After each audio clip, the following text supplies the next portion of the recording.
Petugas Satpol PP mendatangi sejumlah minimarket untuk merazia sertifikat vaksin pegawai minimarket.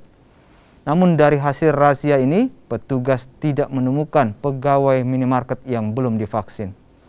Meski demikian, untuk mencegah penyebaran COVID-19, petugas Satpol PP menyarankan kepada pengelola minimarket membuat spanduk atau stiker sebagai imbauan kepada masyarakat agar memperlihatkan sertifikat vaksin sebelum berbelanja.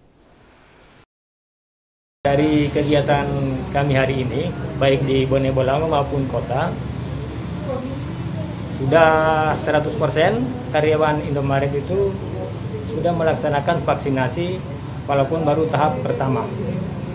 Kemudian kami memberikan edukasi kepada masyarakat yang membeli dan rata-rata mereka sudah vaksin juga.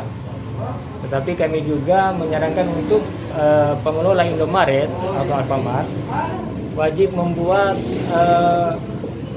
spanduk atau baliho, stiker untuk himbauan kepada masyarakat yang mau berbelanja minimal memperlihatkan kartu vaksin kepada pelayan Indomaret maupun Alfamart.